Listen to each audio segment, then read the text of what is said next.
نحمد اللہ تعالی ونصلی ونسلم علی رسولہ الکریم وعلی آلہ واصحابہ اجمعین اما بعد اعوذ باللہ من الشیطان الرجیم بسم اللہ الرحمن الرحیم۔ بحمد اللہ تعالی کہ اللہ رب العزت جل مجد الکریم کے احسان اور کرم سے آج آپ اپنا سبق ملاحظہ کریں گے سورۃ البقرہ شریفہ کی 57 نمبر آیا شریفہ سے آگے ملاحظہ کیجیے گا۔ اعوذ باللہ من الشیطان الرجیم بسم اللہ الرحمن الرحیم۔ وَإِذْ قُلْنَا ادْخُلُوا هَٰذِهِ الْقَرْيَةَ فَكُلُوا مِنْهَا حَيْثُ شِئْتُمْ رَغَدًا وَادْخُلُوا الْبَابَ سُجَّدًا وَقُولُوا حِطَّةٌ نَغْفِرْ لَكُمْ خَطَايَاكُمْ وَسَنَزِيدُ الْمُحْسِنِينَ۔ وَإِذْ قُلْنَا ادْخُلُوا وَإِذْ قُلْنَا، اور یاد کیجئے اس وقت کو کہ جب ہم نے فرمایا، حکم دیا کہ ادخلوا هذه القریۃ، کہ داخل ہو جو تم اس قریہ میں، اس بستی میں۔ قریہ اردو زبان میں بھی استعمال کیا جاتا ہے اور یہ عربی زبان کا لفظ ہے جو اردو میں آیا۔ هذه القریۃ، اس بستی میں داخل ہو جاؤ۔ فَقُلُوا، یہ بھی اردو میں لفظ استعمال کیا جاتا ہے معقولات و مشروبات، اکلا یاکلو، کھانا پینا۔ فَقُلُوا، پس تم کھاؤ، منہا، اس سے، یعنی اس بستی کے اندر جو بھی کھانے کی اشیاء ہیں، پھل وغیرہ ہیں، کھاؤ۔ حیث شئتم، جہاں سے تم چاہو، رغدن، جی بھر کے، بغیر روک ٹوک کے، یعنی جو جی چاہے۔ وَادْخُلُوا الْبَابَ، وَادْخُلُوا، داخل ہونا، یہ بھی اردو میں لفظ استعمال کرتے ہیں، باب، دروازے کو۔ وَادْخُلُوا الْبَابَ، داخل ہو جاؤ دروازے میں، سجدن، سجدہ کرتے ہوئے، مراد یہ کہ عاجزی انکساری کے ساتھ، اکڑ کر نہیں۔ وَقُولُوا حِطَّةٌ، اور یہ عرض کرتے ہوئے داخل ہو جو کہ اللہ تعالیٰ ہمیں اپنی رحمت میں چھپا لے، ہماری مغفرت فرما دے۔ تو نغفر لکم، اللہ فرماتا ہم نغفر لکم، تمہارے لیے معافی فرما دیں گے، تمہاری مغفرت فرما دیں گے۔ خطایاکم، جو تمہاری خطائیں ہیں۔ وسنزید، اور ان قریب، سنزید، سین تاکید کے لیے، ان قریب کے لیے آتا ہے، سین ان قریب کے لیے، ان قریب، نزید، ہم زیادہ کریں گے، اضافہ فرما دیں گے، محسنین، احسان کرنے والوں کے لیے، یہ جو نیکی کرنے والے ہیں، ہم ان کے اجر میں، ان کے ثواب میں مزید اضافہ فرما دیں گے، گویا ہم وعدہ فرماتے ہیں۔ حضرت سیدنا موسیٰ کلیم اللہ کی وہ قوم ایک عرصہ تک میدان تیہ میں موجود رہی تھی، جس طرح پچھلی برکہ میں اب یہ پڑھ چکے ہیں۔ وَظَلَّلْنَا عَلَيْكُمُ الْغَمَامَ وَأَنزَلْنَا عَلَيْكُمُ الْمَنَّ وَالسَّلْوَىٰ وَظَلَّلْنَا عَلَيْكُمُ الْغَمَامَ، اور ہم نے تم پر بادل کا سایہ کیا اور تم پر من اور سلویٰ کو نازل فرمایا۔ فرماتے ہیں کہ ارشاد فرمایا گیا تھا، کُلُوا مِن طَیِّبَاتِ مَا رَزَقْنَاکُم، جو ہم تمہیں رزق عطا فرماتے ہیں اچھے طریقے سے، طیب طریقے سے، اس کو تم کھاؤ۔ وَمَا ظَلَمُونَا، اور ہم نے ان پر زیادتی نہیں کی، وَلَٰكِنْ كَانُوا أَنفُسَهُمْ يَظْلِمُونَ، یہ زیادتی انہوں نے کی اپنی جانوں پر، انہوں نے اپنی جانوں پر ظلم کیا۔ رب کائنات جل وعلا نے 40 سال تک یکم و بیش عرصہ ان کو من اور سلویٰ عطا فرمایا۔ وہ کہنے لگے ہم اکتا گئے ہیں، ہمیں کوئی اور چیز چاہیے، کسی بستی میں بھیجیے۔ وہ فسری نہیں کرا فرماتے یا تو اس سے ملک شام مراد ہے کہ جو بنی اسرائیل کا اصل ملک تھا۔ حضرت سیدنا یوسف علیہ السلام کے زمانہ میں یہ شام سے ہجرت کر کے حضرت یعقوب علیہ السلام اور ان کی اولاد یہ مصر میں آ گئے تھے، اور پھر مصر سے واپس نکلے تھے۔ اب ان کو ملک شام میں دوبارہ داخل ہونے کا حکم دیا جا رہا ہے۔ وہاں قوم عمالقہ کا تسلط تھا۔ حضرت سیدنا موسیٰ کلیم اللہ نے اپنے چند صحابہ کرام کے ساتھ اس قوم کا مقابلہ کیا، شکست فاش دے کر اس قوم کو شہر سے باہر نکال دیا۔ اب ان بنی اسرائیلی کو کہا کہ فتح شدہ شہر میں تمہاری محنت ہی نہیں ہوئی، تمہاری مشقت ہی نہیں ہوئی۔ اللہ تعالیٰ جل وعلا نے موسیٰ کلیم اللہ کو اور ان کے چند ساتھیوں کو اپنی رحمت کے ساتھ فتح و نصرت سے نوازا۔ مد مقابل بھاگ کھڑے ہوئے، ان کو حکم دیا وہ شہر خالی ہو گئے ہیں، ان شہروں میں داخل ہو جاؤ، ان کے مکانات پہ قبضہ کر لو، باغات بھی تمہارے، کھیتی باڑیاں بھی تمہاری، ڈور ڈنگر بھی تمہارے، وہاں کی ساری اشیاء، سونا چاندی جو بھی ہے وہ سارے کا سارا تمہارا، سنبھال لو، داخل ہو جو شہر میں۔ بعض نے کہا کہ اس مراد مصر ہے کہ فرعون لعین کو غرق کر دیا گیا تھا، اب مصر بھی خالی ہو گیا تھا، ان کو مصر میں بھیجا گیا، جہاں بھی بھیجا گیا میرا اللہ جانتا ہے۔ البتہ ان کو یہ کہا گیا کہ جب تم شہر میں داخل ہو نا دروازے کے راستے سے، اس زمانہ میں شہروں کے دروازے ہوا کرتے تھے، فصیل یعنی دیوار بنی ہوتی تھی، دروازے ہوتے تھے، اور شام کو دروازہ بند کر دیتے اور پورے کا پورا شہر محفوظ ہو جاتا۔ دشمن سے حفاظت کا یہ بہترین طریقہ ہوا کرتا تھا۔ جس طرح آپ کے علم میں ہے کہ لاہور کے بھی کوئی دروازے ہیں نا، بھاٹی گیٹ، لوہاری گیٹ، شیراں والا گیٹ، وہ ہے نا، دراصل لاہور ان گیٹوں کے اندر محدود تھا، اب تو بہت بڑھ گیا نا۔ اس زمانہ میں لوگ اپنے پاس جو اسلحہ رکھتے تھے، تیر تھے، تلواریں تھیں، نیزے، بھالے وغیرہ تھے، اونٹوں پر، گھوڑوں پر، گدھوں پر، خچروں پر سوار ہو کر مقابلے کے لیے آیا کرتے تھے۔ اس زمانہ میں یہ جدید ہتھیار نہیں تھے، اس لیے وہ اپنے شہر کے گرد بڑی چوڑی دیوار بنا لیتے، جس طرح آپ قلعہ کی، شاہی قلعہ کی دیوار دیکھتے ہیں لاہور میں، چوڑی دیوار بنا لیتے، اس دیوار کے اوپر چڑھا بھی نہ جا سکتا، اس کو سلوب بناتے تاکہ کوئی اس پر چڑھ بھی نہ سکے، اور اس پر وہ گشت کرنے والے، سیکیورٹی والے اس کو دیوار کے اوپر گھومتے رہتے، دیکھتے کسی جگہ سے کوئی آدمی قلعے کو نقص پہنچانے کی، شہر کو نقص پہنچانے کی کوشش نہ کرے۔ رات کے وقت دروازے بند کر دیتے تاکہ ہر اعتبار سے شہر محفوظ ہو جائے۔ تو اس شہر کے بھی دروازے تھے، حضرت موسیٰ کلیم اللہ فرمایا کہ دروازے سے داخل ہو جاؤ، اور کیا کہتے ہوئے، حطۃ، اے اللہ تعالیٰ ہمیں اپنی رحمت میں جگہ عطا فرما دے، ہماری مغفر فرما دے۔ اللہ فرماتا نغفر لکم خطایاکم، غفر کا معنی لفظی معنی ڈھانپنا ہوتا ہے، ہم تمہاری خطاؤں پر پردہ ڈال دیں گے، معاف کر دیں گے ساری خطائیں۔ یاد رکھیے میرے کریم آقا علیہ السلام کے ایک ارشاد گرامی قدر ہے، اس کا مفہوم یہ بنتا ہے، جب بندہ سچے دل سے اپنے رب کی حضور توبہ کرتے ہیں نا، اور اللہ تعالیٰ اس کے گناہ کو معاف فرماتا ہے، تو نہ صرف نامہ اعمال سے اس کے گناہ کو مٹا دیا جاتا ہے، بلکہ فرشتوں کے ذہن سے بھی اس کو نکال دیا جاتا ہے۔ یعنی اب کسی کو پتہ ہی نہیں کہ اس نے گناہ کیا کہ نہیں کیا۔ اللہ تعالیٰ جل وعلا اتنا کریم ہے اپنے بندوں پر کہ اس کو میدان معاشر میں پھر شرمندہ نہیں ہونے دیتا۔ فرماتا ہے نغفر لکم خطایاکم، ہم یعنی اللہ تعالیٰ جل وعلا تمہاری خطاؤں پر پردہ ڈال دیں گے، ساری کی ساری خطائیں معاف فرما دیں گے، اور وسنزید المحسنین، تو جو نیکی کرے گا ہم اس کو کہیں زیادہ مرتبہ عطا فرما دے گا، جتنی زیادہ نیکی کرتا چلے جائے گا اسی قدر زیادہ مرتبہ بڑھتا چلا جاتا ہے۔ یہ ان کے لیے بھی تھا اور ہمارے لیے بھی ہے، یہ ان کے لیے بھی تھا۔ جس طرح میرے کریم آقا رسول اللہ شفیع معظم رب کے دربار مقدس میں ایک شخص حاضر ہو، اس نے کہا یا رسول اللہ علیہ السلام، میں نے ایک خواب دیکھا ہے اور ایک الجھن میں ہوں۔ میری کریم ارشاد فرمانے کہ کیا خواب تو نے دیکھا؟ اس نے کہا، عرض کیا صحابی نے، یا رسول اللہ علیہ السلام، دو بھائی تھے، میری موجودگی میں آپ کے دست حق پر بیعت ہوئے، انہوں نے توبہ کی اپنے کفر سے، شرک سے، وہ دامن مصطفیٰ کریم سے وابستہ ہو گئے، ایمان لے آئے، یا رسول اللہ وہ ایمان لے آئے، آپ کے دامن کرم سے وابستہ ہو گئے، آپ کے ہاتھ پر بیعت کی۔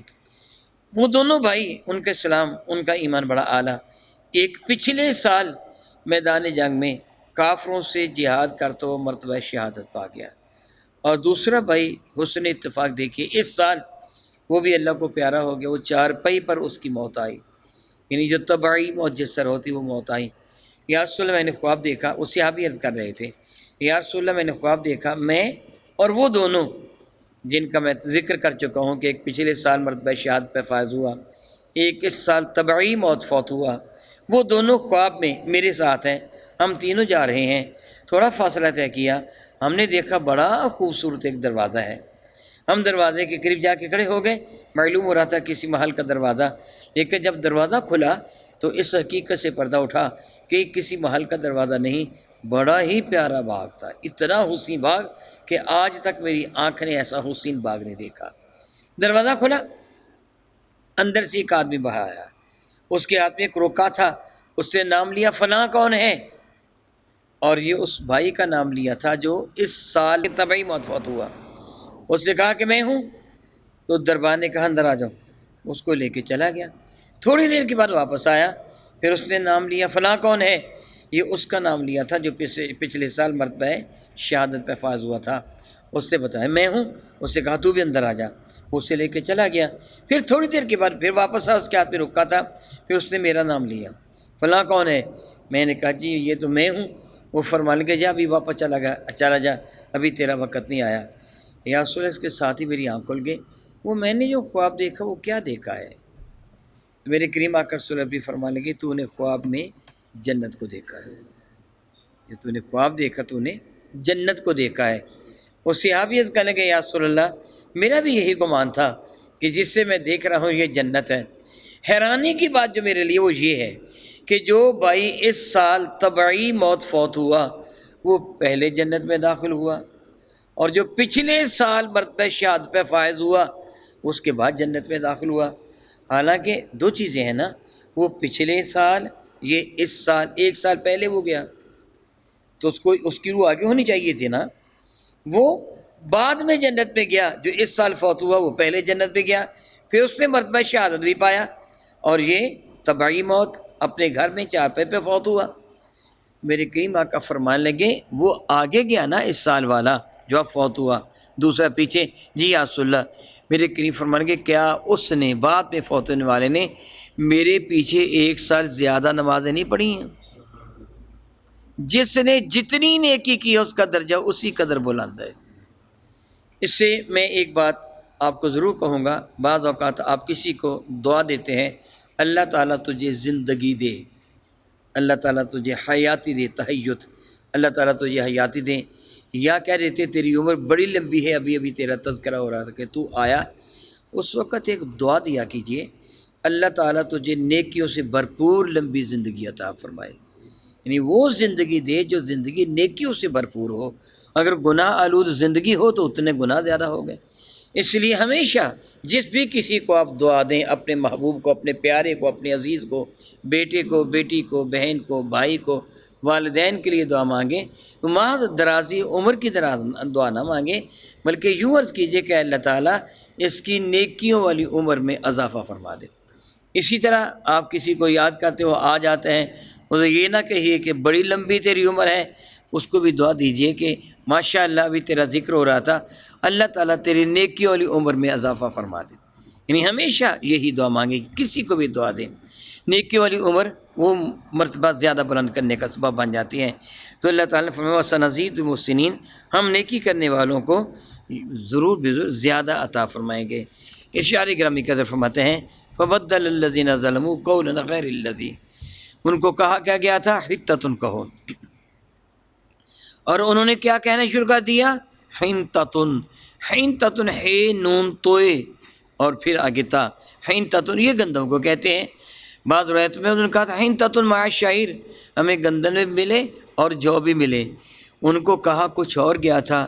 معاذ اللہ معاذ اللہ معاذ اللہ، ان بے وقوفوں نے معاذ اللہ مذاق اڑایا، یعنی جان بوجھ کے بگاڑا لفظ کو، جان بوجھ کے حتۃ کو ہنتۃ میں تبدیل کیا. مذاق کرنا ہمیں گندم ملے، ہمیں جو ملے، یہ کہتے ہوئے وہ سرین کے پھل گسڑتے ہوئے وہ اس شہر میں داخل ہوئے. دو اعتبار سے نافرمانی کی، اللہ تعالیٰ کے برگزیدہ نبی کی اور رب ذوالجلال کی. فرماتا ہے فبدل الذین ظلموا قولا غیر الذی قیل لہم، تو جو ان کو کہا گیا تھا اس کے سوا انہوں نے کچھ اور کہنا شروع کر دیا. جو ان کو کہا گیا وہ نہیں کہا، تو پھر کیا ہوا فانزلنا علی الذین ظلموا رجزا من السماء، تو ہم نے ظالموں پر آسمان سے عذاب کو نازل فرما دیا. رجزن لفظی معنی اس کا زجر، توبیخ، ڈانٹ ڈپٹ ہوتا ہے. اردو میں ہم استعمال کرتے ہیں زجر و توبیخ، اردو میں استعمال کرتے ہیں تو معنی ہوتا ہے ڈانٹ ڈپٹ. جس طرح کہتا ہے کسی کے کان کھینچنا، ڈانٹنا، یا مراد ہے اللہ تعالیٰ کی جانب سے عذاب کا نازل ہونا. ارشاد فرماتے ہیں کہ ان پر رجزا من السماء، آسمان کی جانب سے عذاب کو نازل کیا، بما کانوا یفسقون، جو انہوں نے نافرمانی کی تھی، فسق و فجور سے کام لیا تھا. باتیں دو ہوتی ہیں، ایک یہ کہ اس چیز کا حکم دیا جائے، ایک ہوتا ہے کہ اس کی اجازت دی جائے. میرے اور آپ کے کریم آقا رب ذوالجلال کے محبوب حضور رسول مشتبہ رحمۃ اللہ نے ارشاد فرمایا تھا میں تمہیں کسی بات کو حکم دوں وہ تم کیا کرو، منع کروں تو رک جایا کرو، میں خاموش رہوں تو تم چپ رہا کرو، سوال نہ کیا کرے، جی چاہے تو کام کر لو، جی چاہے تو نہ کرو۔ اور بعض اوقات وہ کام کرنا جس کب سے میرے آقا رسول عربی نے نہ منع فرمایا نہ حکم دیا، بعض اوقات وہ کام کرنا بہت نیکی کا سبب ہوتا ہے، اور بعض اوقات وہ عمل مباح ہوتا ہے۔ مثلا دیکھیے، میرے نبی نے ارشاد گرامی قدر فرمایا کہ صبح کی 2 رکعتیں فرض ادا کرو، 2 سنت ادا کرو، منع کر دیا اس کے سوا کوئی نفل نہ پڑھنا، منع کر دیا۔ حکم بھی دے دیا، جو حکم دیا وہ کرو۔ اب ہم فجر کی 3 رکعتیں نہیں پڑھ سکتے، فجر کی 3 رکعتیں نہیں پڑھ سکتے، 4 رکعتیں جو نبی نے حکم دیا وہی کرنا ہوگا۔ اور منع کس سے کیا کہ نوافل نہیں پڑھ سکتے؟ اب اذان فجر کے بعد طلوع آفتاب تک نوافل کا پڑھنا گناہ ہو گیا۔ جس بات کا نبی نے حکم دیا وہ کر لو، جس سے منع کیا اس سے رک جاؤ۔ اور ظہر کے لیے کیا فرمایا؟ 4 رکعتیں فرضوں کی ادا کرو، جو سنت موقتہ ہیں اس کو تسلسل کے ساتھ آپ ادا فرماتے رہے، صحابی بھی ادا فرماتے رہے، فرمایا یہ پڑھ لیا کرو، اس کی تاکید ہوگی سنت موقدہ۔ لیکن نفل پڑھنے سے کا حکم نہیں دیا، زور کے بعد نفل پڑھنے کا حکم نہیں دیا، منع بھی نہیں کیا۔ فجر کے بعد منع کر دیا، ظہر کے بعد منع بھی نہیں کیا، اور حکم بھی نہیں دیا۔ جی چاہے تو اثر تک نفل پڑھتے رہو، جی چاہے 2 پڑھ لو، جی چاہے نہ پڑھو۔ 4 سنت پہلی آپ نے ادا کر لی، 4 فرض ادا کر لیے، 2 سنت پڑھو، چلے جاؤ، کوئی حرج نہیں ہے۔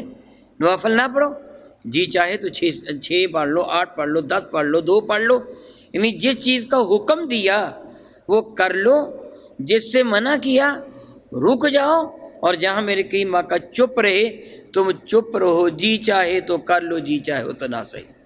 اب زور کے بعد نوافل ادا کرنا ثواب ہے کہ نہیں ہے نا؟ نماز اثر ادا فرمائی، نماز اثر ادا فرمائی، ارشاد فرمائی اس کے بعد نفل نہ پڑھنا۔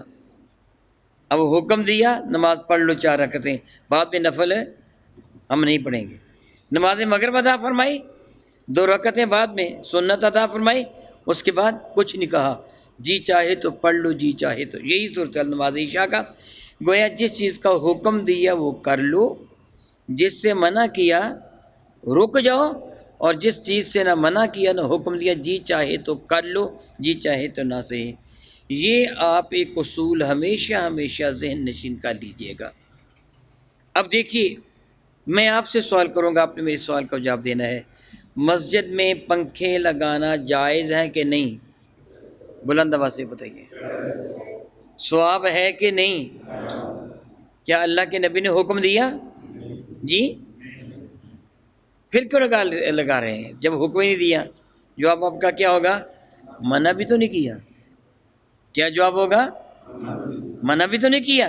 اگر کوئی کہے کہ مسجد میں پنکھا لگانا گناہ ہے تو آپ اسے کیا کہیں گے؟ ثابت کر کیوں گناہ ہے؟ کیا نبی نے منع کیا؟ وہ ثابت کرے نبی نے منع کیا ہے۔ جب وہ ثابت نہیں کر سکے گا پھر کہیں گے جس سے نبی نے منع نہیں کیا وہ جائز ہے۔ کیا بلا؟ جس سے نبی نے منع نہیں کیا وہ جائز ہے، کبھی ثواب ہے۔ اب کوئی آدمی یہ کہے کہ سامنے کھانا رکھ کر قرآن پاک کا پڑھنا جائز ہے کہ ناجائز ہے، جو کہے ناجائز ہے آپ اسے کیا کہیں گے؟ ثابت کر نبی نے منع کیا ہو، کیا کہیں گے؟ ثابت کر حضور نے منع کیا ہو۔ اگر منع نہیں کیا تو پھر جائز ہے۔ اس سے مسجد میں کارپیٹ بچھا رہے ہیں، مسجد کو پکی وغیرہ وغیرہ، جتنے اعمال آپ کرتے ہیں ان سارے اعمال کے لیے یہی ہے کہ یہ ثابت کرنا ناجائز اس کا ذمہ ہے جس نے یہ کہا ہے ناجائز ہے۔ اب دیکھیے، میں گفتگو کر رہا ہوں، میری گفتگو ریکارڈ ہو رہی ہے، کیا میرے نبی نے گفتگو ریکارڈ کروائی؟ صحابہ نے کروائی؟ پھر یہ بدعت ہو گیا، یہ عمل گناہ کا ہو گیا؟ بتائیے بھلا۔ نہیں ہوا نا؟ کیوں نہیں ہوا؟ کہ میرے نبی نے منع نہیں کیا ہے، نبی نے منع نہیں کیا۔ پہلے قرآن کریم ہاتھوں کے ساتھ لکھا جاتا تھا، قلم کے ساتھ لکھا جاتا تھا، اور اب چھاپا خانہ میں چھاپتا ہے۔ جائز ہے؟ دلیل کیا ہے؟ نبی نے منع نہیں کیا۔ بس ہمارے پاس یہی دلیل ہے.